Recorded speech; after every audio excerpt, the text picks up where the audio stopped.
आपका पवनवाग academy YouTube channel में स्वागत है। दोस्तों, हम देख रहे हैं कक्षा 8वीं की पुस्तक हिंदी सुलभ भारती, जिसमें आज हम देखने वाले हैं एक नई कविता जिसका नाम है सौहार्द सौमनस्य। इसके कवि है ज़हीर कुरैशी जी। इस कविता के माध्यम से कवि ने हमें मानवता को बढ़ाने के लिए प्रेरित किया है। सबसे पहले जानेंगे परिचय। इनका जन्म 1950 गुना मध्य प्रदेश में हुआ। परिचय। आपकी रचनाएं अंग्रेजी, गुजराती, मराठी, पंजाबी आदि भाषाओं में अनुवादित हो चुकी है। आपको इनकॉर्पोरेटेड सम्मान, गोपाल सिंह नेपाली सम्मान प्राप्त हुए हैं। आपकी प्रमुख कृतियां हैं एक टुकड़ा धूप, लिखने के स्वप्न, चांदनी का दुख, भीड़ में सबसे अलग, पेड़ तनकर भी नहीं टूटा, गजल संग्रह आदि। दोस्तों, इन कवियों ने हमेशा से ही मानवता को बढ़ाने का प्रयास किया है। प्रस्तुत पद्य में कवि ने क्या कहा है हम देखेंगे। प्रस्तुत दोहों में ज़हीर कुरैशी जी ने छोटे बड़े के भेद मिटाने, नफरत, स्वार्थ आदि छोड़ने के लिए प्रेरित किया है। आपका मानना है कि अनेकता में एकता ही अपने देश की शान है, अतः हमें मिलजुल कर रहना चाहिए।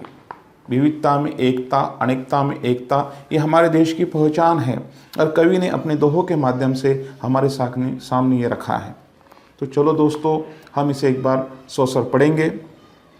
ओ छोटा मैं हूँ बड़ा, ये बातें निर्मूल, उड़कर सिर पर बैठती नीच पैरों की धूल। नफरत ठंडी आग है, इसमें जलना छोड़, टूटे दिल को प्यार से जोड़ सके तो जोड़। पौधे ने बांटे नहीं नाम पूछकर फूल, हमने ही खोले बहुत सारत के स्कूल। धर्म अलग, भाषा अलग, फिर भी हम सब एक, विविध रंग करते नहीं हमको कभी अनेक। जो भी करता प्यार ओ पा लेता है प्यार, प्यार नगद का काम है रहता नहीं उधार। जर्रे जर्रे में खुदा, कण कण में भगवान, लेकिन जर्रे को कभी अलग न कण से मान। इसलिए हम प्यार की करते साज संहार, इसलिए हम प्यार की करते साज संहार। नफरत से नफरत बढ़े, बड़े प्यार से प्यार। भांति भांति के फूल है फल बगिया की शान, फल बगिया लगती रही मुझको हिंदुस्तान। हम सब जिनके नाम पर लड़ते हैं हर बार, उसने सपने में कहा लड़ना है बेकार। कितना अच्छा हो अगर जले दीप से दीप, ये संभव तब हो सके आए दीप समीप।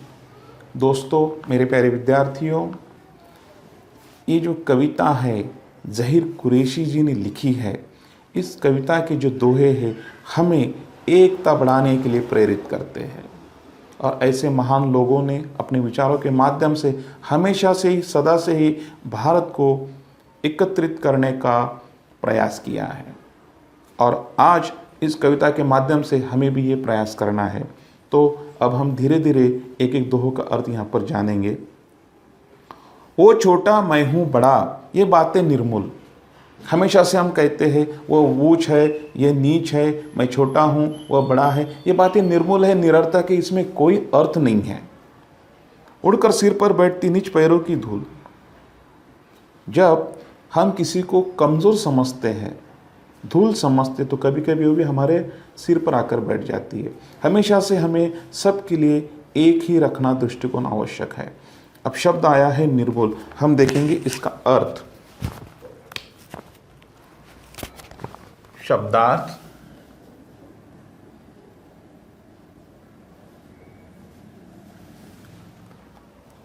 निर्मूल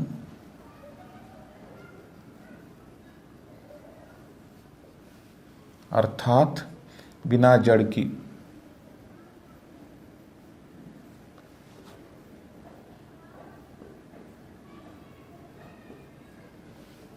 निरर्थक, इसका कोई अर्थ नहीं है।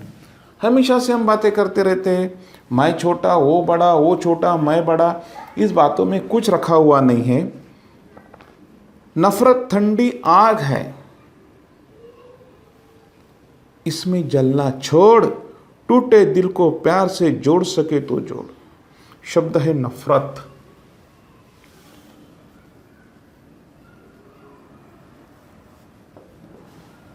अर्थात घृणा।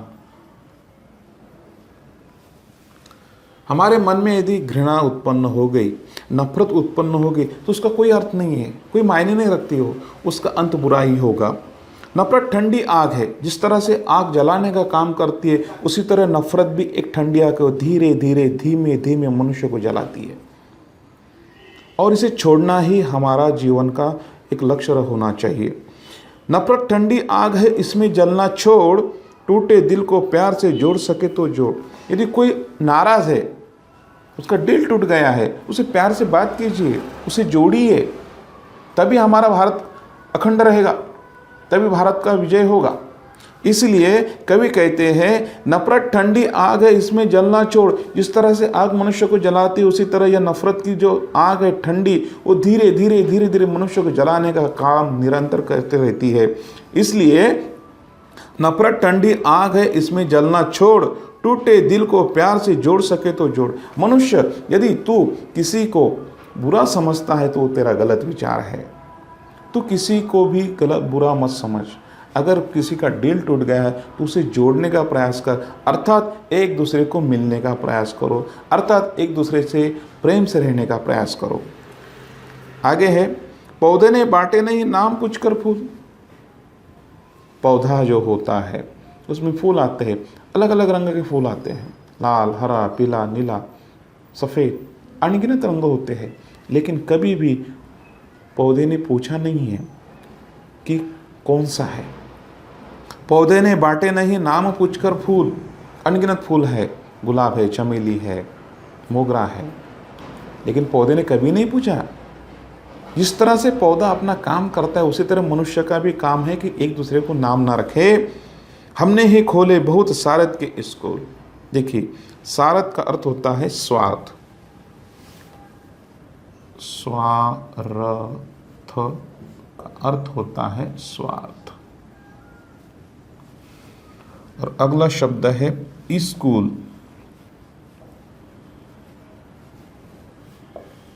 अर्थात यहां हम अर्थ देखेंगे उसका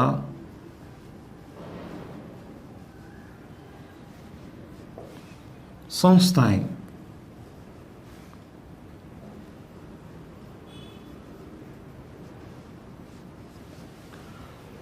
पौधे ने कभी नाम पूछकर नहीं पूछा फूलों को, लेकिन हम हमारे स्वार्थ के लिए स्कूल खोल रहे हैं, अनेक संस्थाओं का निर्माण कर रहे हैं स्वार्थ के हेतु। ये गलत है। पौधे ने बांटे नहीं नाम पूछकर फूल, हमने ही खोले बहुत सारथ के स्कूल। हमारा स्वार्थ उसमें छिपा होता है। कोई भी धर्म नहीं कहता संसार में कि एक दूसरे को तकलीफ दो, लेकिन मनुष्य अपने खुद के स्वार्थ के लिए उसका उपयोग करता है, और ये बहुत ही गलत है। धर्म अलग, भाषा अलग, फिर भी हम सब एक। हमारी ये पहचान है, हमारी विशेषता है कि हमारा धर्म भले अलग हो, हमारी भाषा भले अलग हो, हमारी वेशभूषा भले अलग हो, लेकिन हम सब एक है। धर्म अलग, भाषा अलग, फिर भी हम सब एक। युद्ध रंग करते नहीं हमको कभी अनेक। अलग अलग रंग के कपड़े पहनते हैं हम, अलग अलग भाषाओं में बात करते हैं, अलग अलग धर्म है हमारा, लेकिन वो हमें कभी अलग नहीं कर सकेगा। शब्द है विविध।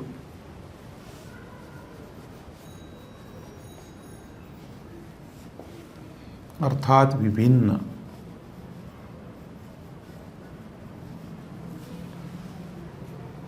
धर्म अलग, भाषा अलग, फिर भी हम सब एक।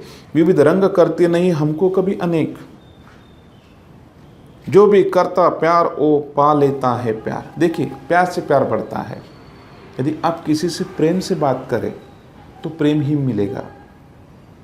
जोत पे जोत जलाते चलो, प्रेम की गंगा बहाते चलो, महान कवि ने कहा है। उसी तरह हमें एक दूसरे से प्यार बांटना है। जो भी करता प्यार वो पा लेता है प्यार। यदि कोई प्यार करता उसे प्यार ही मिलेगा। प्यार नगद का काम है, रहता नहीं उधार। इसका अर्थ यह है कि आप किसी से प्रेम से बात करते तो वो भी आपसे प्रेम से बात करेगा, वो भी तुरंत, नगद, उधार नहीं है। इसलिए हमेशा हमें यह ध्यान में रखना चाहिए कि हमें प्रेम से ही बात करनी चाहिए, नफरत को छोड़ देना चाहिए। यदि हमने नफरत को छोड़ दिया तो निश्चित ही सब मानव का कल्याण होगा। जो भी करता प्यार वो पा लेता प्यार, प्यार नगद का काम है रहता नहीं उधार।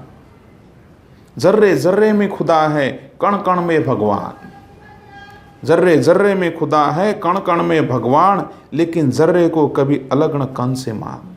देखिए, जर्रा अर्थात अत्यंत छोटा कण। जर्रा, जर्रा का अर्थ होता है अत्यंत छोटा कण, अत्यंत छोटा कण। कवि कहते जर्रे जर्रे में खुदा है और कण कण में भगवान, अर्थात कण में और खुदा, और कण में ईश्वर, कण में खुदा, जर्रे में ईश्वर, जर्रे में खुदा भगवान। अर्थात कवि का कहना है कि छोटे से छोटे कण में खुदा या भगवान विराजमान है। हम क्या करते हैं, जर्रा और कण को अलग मानते हैं, ये बहुत ही गलत है। जर्रे जर्रे में खुदा कण कण में भगवान, लेकिन जर्रे को कभी अलग न कण से मान। जर्रा और कण एक ही है, भगवान और खुदा एक ही है, ईश्वर एक ही है। उसी तरह हमने भी जर्रे और कण को अलग नहीं समझना चाहिए। जर्रे जर्रे में खुदा कण कण में भगवान, लेकिन जर्रे को कभी अलग न कण से मान। इसलिए हम प्यार की करते साज संहार, इसलिए हम प्यार की करते साज संहार। नफरत से नफरत बढ़े, प्यार से बड़े प्यार, नफरत से नफरत बढ़े, बड़े प्यार से प्यार। अर्थात यदि हम प्रेम से बात करेंगे तो प्रेम मिलेगा, और नफरत से बात करेंगे तो नफरत ही मिलेगी। इसलिए नफरत से नफरत बढ़ती है और प्रेम से प्रेम बढ़ता है। दोस्तों, इसीलिए हमें नफरत को त्याग देना चाहिए। मानव कल्याण के लिए, विश्व कल्याण के लिए, सृष्टि का कल्याण के लिए हमें प्रेम से ही रहना अत्यंत आवश्यक है। भांति भांति के फूल हैं एक बगिया की शान।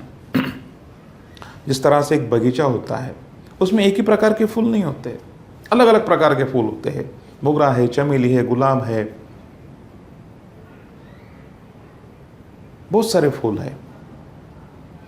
उसी तरह ये अलग अलग फूल उस बगीचा की शान है, वो बगीचा को सुशोभित करते हैं। उसी तरह फल बगिया लगती रही मुझको हिंदुस्तान। कभी कोई हिंदुस्तान भी एक बगीचा दिखाई दे रहा है। जिस तरह बगीचा में अलग अलग प्रकार के फूल होते हैं, उसी तरह हिंदुस्तान में अलग अलग जाति, धर्म, पंथ, वेशभूषा के लोग रहते हैं, और हर किसी का अपना वजूद है, हर किसी का अपना अस्तित्व है, हर किसी का अपना महत्व है। कोई किसी से कम और कोई किसी से ज़्यादा ऐसा नहीं होता। सब फूलों का अपना महत्व होता है, उसी तरह सब धर्म का अपना महत्व होता है। भांति भांति फूल हैं, भांति भांति के फूल है फल बगिया की शान। जिस तरह से अलग अलग फूल उस बगिया की शान है, उसी तरह फल बगिया लगती रही मुझको हिंदुस्तान। उसी तरह कवि को ये हिंदुस्तान भी एक बगीचा की तरह दिखाई दे रहा है, जिसमें भांति भांति के लोग रहते हैं, अलग अलग धर्म के लोग रहते हैं, और वही हिंदुस्तान की शान है, वही भारत की शान है, वही इंडिया की शान है। हम सब जिसके नाम पर लड़ते हैं बार बार, हम सब जिसके नाम पर लड़ते हैं बार बार, उसने सपने में कहा लड़ना है बेकार, उसने सपने में कहा लड़ना है बेकार। मनुष्य हमेशा से लड़ता है धर्म के नाम पर, भगवान के नाम पर। अलग अलग नाम से भगवान को पुकारा जाता है और वही सामने रखकर मनुष्य लड़ता है। ये बहुत गलत है। कवि कहता है उसी भगवान ने, उसी ईश्वर ने, उसी खुदा ने मेरे कान में आकर सपने में कहा कि तू जो लड़ रहा है वो बेकार है। क्यों लड़ रहा है? अरे सब तो एक ही है। लेकिन फिर भी मनुष्य बाज नहीं आता और वो लड़ता ही है। हम सब जिसके नाम पर लड़ते हैं बार बार, उसने सपने में कहा लड़ना है बेकार। उसने सपने में क्या कहा कि लड़ना बेकार है, जिसके नाम पर तुम लड़ रहे हो वो सब गलत है। कितना अच्छा हो अगर जले दीप से दीप, कितना अच्छा हो अगर जले दीप से दीप, ये संभव तब हो सके आए दीप समीप। मैंने अभी कहा ज्योत से ज्योत जलाते चलो, प्रेम की गंगा बहाते चलो। हमें प्रकाश का निर्माण करना है, उजाला का निर्माण करना है, अंधेरे को दूर करना है।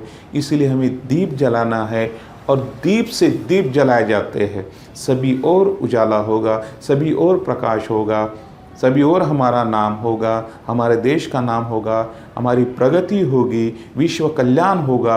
ये तभी संभव है जब दीप से दीप मिले, अर्थात हर व्यक्ति एक दूसरे से मिले। ये तब संभव है जब वह समीप आए। समीप अर्थात नज़दीक, करीब, दूर रहकर नहीं होगा। मन में जो रुखावट है, मन में जो अचरज की बातें हैं, उसे निकाल कर बाहर फेंक देना होगा। मन की कड़वाहट को दूर कर देना होगा। हम सब एक है, सारे जहां से अच्छा हिंदुस्तान हमारा। उसी तरह कवि कहते हैं कि मेरे देश में जिस तरह से बगीचा में अनेक फूल है, उसी तरह मेरे देश में अनेक जाति पंथ धर्म के लोग रहते हैं। जिस तरह से बगीचा के अलग अलग फूल उस बगीचा की शान है, उसी तरह ये अलग अलग धर्म और पंथ के लोग मेरे देश की शान है, मेरे हिंदुस्तान की शान है, मेरे देश भारत की शान है, मेरी इंडिया की शान है। और हमें इसे प्रकाशमान करना है, उज्ज्वल करना है और एक अच्छे समाज का निर्माण करना है। तभी संभव होगा जब हम एक दूसरे के करीब आए, एक दूसरे से गले मिले, एक दूसरे से प्रेम से बात करें। दोस्तों, इस तरह से कवि ने इन पद्यों के माध्यम से, इन दोहों के माध्यम से हमें अनेकता में एकता कैसी होती है वो दिखाने का प्रयास किया है। और मेरा भी आपसे निवेदन है कि हम सब इस बात को भूल जाए, नफरत को भूल जाए, मानवता को स्वीकार करें। आओ सब मिलकर ये निश्चय करें कि हमें एक होना है, हमें एक रहना है। दोस्तों, आशा करता हूँ आपको यह भावार्थ पसंद आ गया होगा। कृपया इसे लाइक कीजिए, अपने दोस्तों के साथ शेयर कीजिए और पवन वाघ एकेडमी यूट्यूब चैनल को सब्सक्राइब कीजिए। मिलते हैं फिर नए वीडियो के साथ। जय हिंद।